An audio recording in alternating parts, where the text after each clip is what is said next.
Desde que iniciaron las marchas anti-López Obrador, convocadas inicialmente por la organización Chalecos México, ninguna había logrado una convocatoria significativa.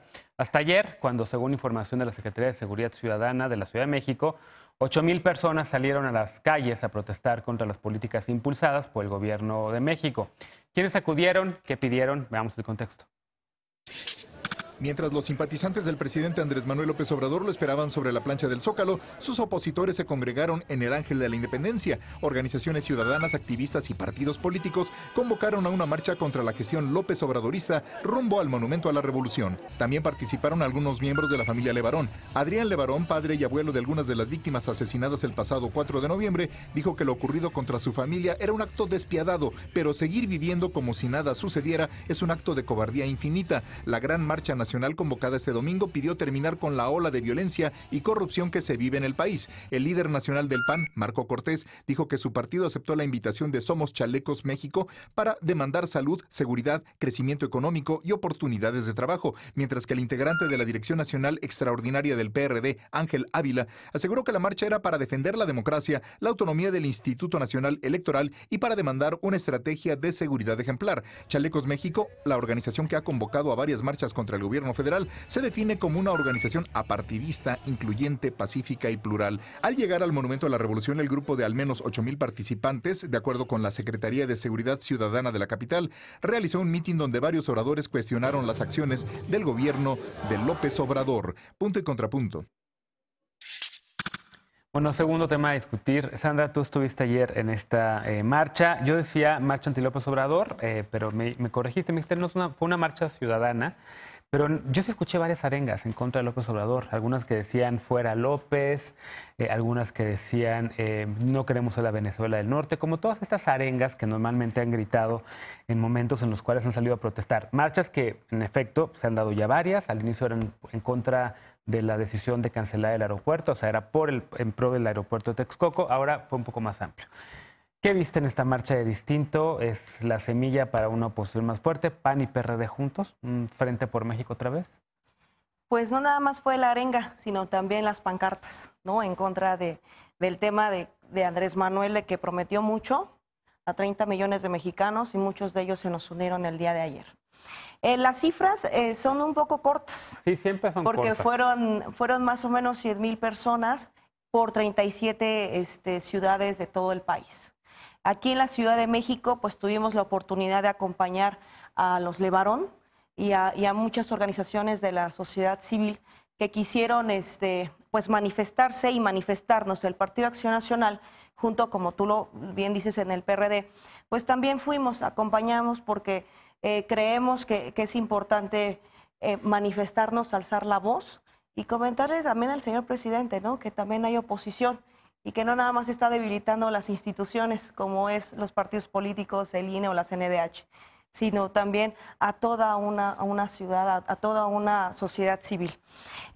Los reclamos que eran principalmente el tema de seguridad, como lo habíamos comentado, el tema de lo económico, que él había prometido 2.5 que iba a subir, y pues ahorita estamos en 0.0, o sea, estamos en tablas. Y también vimos muchos reporteros que estuvieron ahí en Zócalo, que los estaban incluso cooptando, ¿no? También los mismos de Morena.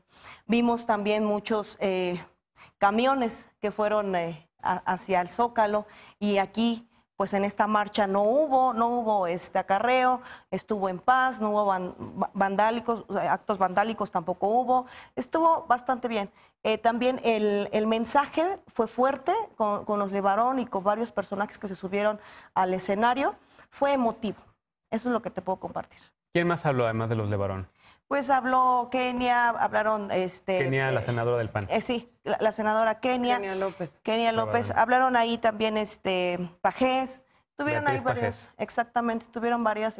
Más una figura más cercana al PRI, ¿no? Exactamente, más cercana al PRI. Y de la nueva generación del PRI, ¿no? Sí, muy cercana no tan nueva, pero sí es personaje del PRI, de antaño. ¿Qué distinto de las otras marchas? En efecto, yo también coincido, yo creo que eran más de 8,000 personas. Yo di la cifra de Seguridad Ciudadana. Siempre que hay una marcha del orgullo LGBT, yo siempre veo como 1,000,000 de personas y siempre Seguridad Ciudadana dice, son 100,000. En este caso yo creo que sí eran más de 8,000, pero yo sí la sentí más nutrida. ¿Podría ser la esperanza para la oposición, el semillero de un nuevo movimiento opositor?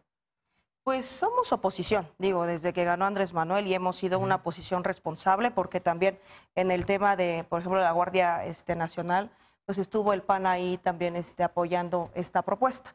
El tema sí es unirnos como Desde mexicanos. sociedad civil diríamos que fueron unos irresponsables por haber apoyado esa propuesta, pero fíjense, les cargaron un costo político que no les tenían que haber cargado, porque además se las cargaron con todo y la ratificación unánime de los congresos locales, pero bueno. Pero es que también hay voluntad para que vea el presidente. Incluso el presidente en este momento todavía no recibe ni a los coordinadores ni al presidente del PAN, que son oposición, pero bueno, ese es un paréntesis. El tema es que somos mexicanos, no somos fifís, no somos chairos, no, creo que somos mexicanos, y eso fue la unión. Eso fue lo que se demostró ayer, unión. Martín Vivanco, tú no fuiste a ninguna de las marchas, estabas en Aguascalientes presentando un libro, pero ¿hubiera sido alguna de las dos? No, me hubiera gustado, como dice Lisa, ir a las dos más Sí, para no, ver a mí que también, se la verdad, estaban cerca además. Pero, a ver, o sea, es que este discurso de unión me llama la atención que lo menciones porque también pues salió un artículo de Gibran, ¿no? Que la Unión Nacional realmente está con López Obrador porque representa al 70% de los mexicanos. Entonces como que todo el mundo se quiere adscribir que él realmente o que alguien una a los mexicanos.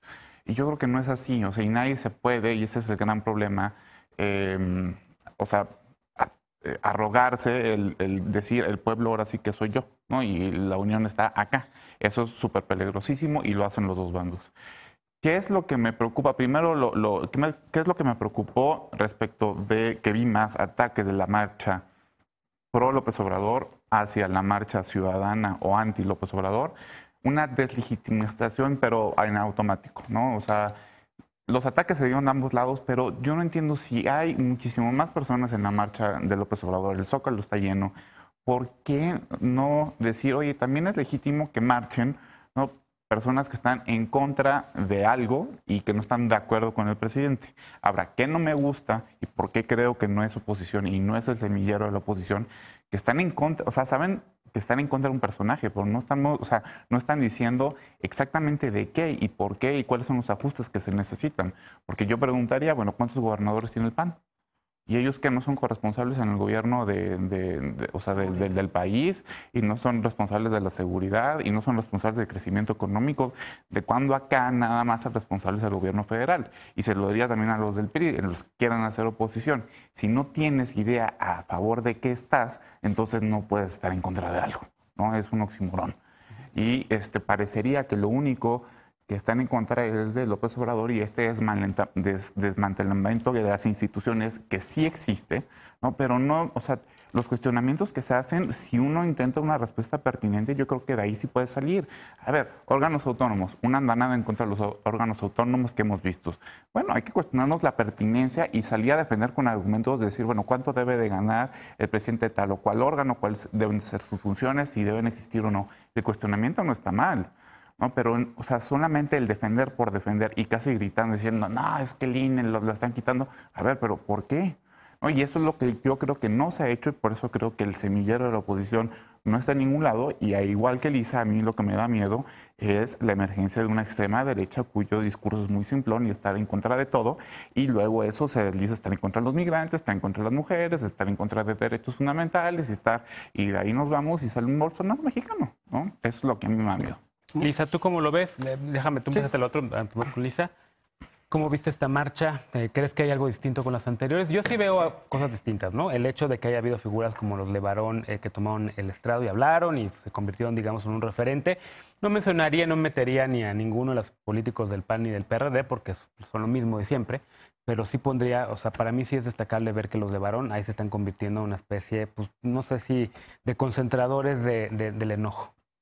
Yo creo que sí, y además con mucha legitimidad, es decir, lo que les pasó fue una tragedia tan tremenda y pasa justo también en el medio de dos jurisdicciones con dos gobernadores distintos, de tradición política diferente, etcétera, que hace muy difícil que uno no pueda solidarizarse con lo que le pasó a esa familia y pueda solidarizarse o empatizar también con el clamor de que es necesario que de verdad la masacre pare, la impunidad pare, los atentados paren, este tipo de violencia como tan extrema, ¿no? La xenofobia, porque además digamos como al ataque sangriento que vivió la familia se sucedió después el ataque en redes sociales una deslegitimación tremenda que además pues habla también muy mal de quienes estamos de alguna manera moviendo una discusión en redes en vez de sobre la base de cuál es la estrategia de seguridad que nos conviene a todo, pues culpabilizando de alguna manera o excluyendo de alguna manera a parte de las víctimas. Ha habido históricamente muchas marchas en donde se han expresado posiciones en contra de la izquierda, posiciones en contra de algún personaje muy específico, haya sido un gobernador, un jefe de gobierno, un presidente. En este caso me parece que lo relevante de la marcha es el nivel de hartazgo en términos de la inseguridad y la violencia. Más allá de quién convocó, más allá de quién asistió, más allá de qué decía la pancarta y si nos podemos o no mofar de algunas expresiones de protesta en redes sociales que sí tienen mucho que ver con el pensarse desde el ombligo y ser muy ciego de todo lo que le rodea. Creo que lo importante de estas demostraciones es que como cada año rompemos récord, cada año se agota la paciencia para quien quiera que ocupe la silla presidencial y para quien quiera que tenga la capacidad de decisión y de injerencia sobre la estrategia. Y a eso me refería yo en el bloque anterior con el de no podemos desoír, no podemos desatender que eso sí se puede traducir en alguien que pueda materializar ciertas propuestas, como ya se materializaron algunas, ¿no? El mismo Trump diciendo el tema de cataloguemos a los carteles mexicanos como organizaciones terroristas extranjeras, que puede capitalizar muy rápido ese hartazgo y podríamos estar entonces de alguna manera soportando o permitiendo, ¿no? Propuestas que van precisamente en contra de un abordaje integral, centrado en las personas, con respuestas contextuales, ¿no? Diferenciadas a nivel municipal, dependiendo de la caracterización de las víctimas, etcétera. Nosotros de México Unido contra la Delincuencia el 12 de diciembre vamos a sacar precisamente un informe sobre la caracterización de las víctimas de homicidio en este país y su distribución geográfica para darnos cuenta que las respuestas deben ser muy heterogéneas. Entonces me parece que lo diferente de esta marcha es el nivel de hartazgo y lo diferente también es que tiene que tener un acuse de recibo en quien está haciendo las políticas particularmente de seguridad. Lo del tema, digamos, económico, que fue otra de las demandas, es muy interesante. Ahí es mucho más difícil articular un mensaje. Yo estoy de acuerdo con Martín en que debe haber una propuesta, pero explicar que hay 3 trimestres seguidos que una vez, ¿no? Desestacionalizados el indicador, ahora con información de INEGI sí te da crecimiento negativo y por lo tanto es una recesión.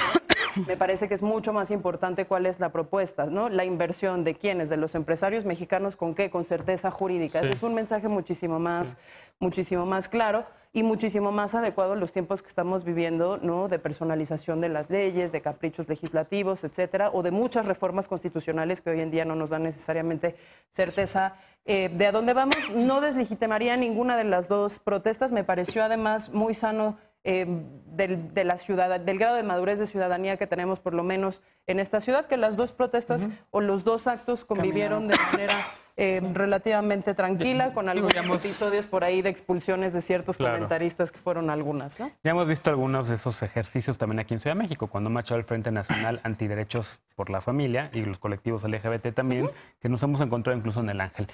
¿Cómo lo ves, querido Eder? ¿Esta marcha le encontraste algo nuevo? Sí, bastantes cosas. Yo no solo creo que son legítimos los actos de manifestación de la oposición, sino que están en su derecho y veo un acierto de parte de ellos. El activismo que hicieron Marco Cortés y Gómez del Campo durante toda la semana previa logró que se unificaran. Yo no coincido con Lisa en ese sentido. Sí es importante quienes estuvieron y aunque no hayan estado, mandaron un mensaje de solidaridad a varios actores políticos que claramente están en la oposición y por fin creo que están logrando unificarse. No creo que eso se vincule directamente a que hubo una mayor afluencia en esta ocasión, ahorita explico, pero el hecho de que hubieran confluido ahí desde personajes cercanos al foxismo, como esta Mariana Gómez, la hija de Rosario Robles, o personajes muy cercanos al Calderonato, el propio Calderón mandó un mensaje. Margarita Zavala estaba en la marcha. O los Levarón, que hayan confluido en un mismo acto, creo que es un logro de este activismo previo, de esta convocatoria, que logra unificar a los actores que se ponen en ese lado. Sicilia estuvo ausente. Sí, él dijo desde el principio que no iba a ir porque él justo está haciendo una reivindicación de que no, su tema no es estar de la oposición y a favor del gobierno, sino en otro espectro político que habrá que ver cómo lo define. Volvió a hacer una carta abierta, por cierto. Sí. Entonces, eso creo que es un acierto. Otro asunto que llama la atención es que ha sido la manifestación de la oposición más grande en lo que va de este gobierno. Lo nutrieron, evidentemente, las bases perredistas y las bases de Antorcha Campesina. Hay una serie de entrevistas que se hacen ahí en donde, además de que reconocen, contrario a lo que dice la consejera del PAN, que llegaron en camiones varios invitados del PRD, no sé si acarreados, no me atrevería a suponerlo, pero ellos dicen, nosotros si tenemos que votar mañana, volveríamos a votar por López Obrador. Eso está interesante y es muy peculiar. Insisto, han avanzado en la unidad de los actores políticos. Y otro tema, yo creo que esta disputa por ver quién representa al pueblo siempre se da en las democracias y en los debates públicos. En este momento, en esa manifestación, de manera bastante significativa, la oposición pretende generar un proceso de unificación alrededor de algunos consensos del establishment que se está rompiendo. ¿Cuál es ese? La diferencia de castas y de clase. Mientras los que encabezan la manifestación van caminando por delante, detrás de ellos sus trabajadoras del hogar cargando las pancartas. Hay una posición clasista. Muera el comunismo, viva Cristo Rey, decían algunas de las pancartas. Ahí está una postura alrededor de la cual pretenden unificar con denuncias o demandas que, así como lo del sargazo, que hace rato dije de manera sarcástica, son temas que están en el imaginario de la oposición. El gobierno de la 4T y quienes simpatizamos con él, también estamos tratando de unificar al pueblo alrededor de otro discurso, alrededor de otro relato y de otra política pública. Bien. Último comentario, por favor, nos tenemos que ir a una pausa. Yo creo que el compañero no se acuerda que Andrés Manuel también se comparó con Cristo por el tema de su humanista. Digo, también es un tema de... ¿Se compartan con Cristo? No, comparan? Andrés Manuel lo acaba de decir hace un mes. Y el tema de unidad pues sí, todos lo queremos tomar, porque hay una polarización y eso lo hizo Andrés Manuel López Obrador. Y no estamos en contra de Andrés Manuel, estamos en contra de sus políticas públicas. Eso es lo que estamos en contra. Pues no parece. Bueno, hacemos una pausa. Regresando, el 15 de octubre en Tepochica, Guerrero, el ejército se enfrentó a presuntos delincuentes. 14 de ellos murieron, así como un militar, pero no quedó claro qué sucedió. Ahora la información ha sido reservada por la Secretaría de la Defensa Nacional, la Sedena. Buena, mala, opaca medida. Regresamos a Punto y Contrapunto, no te vayas.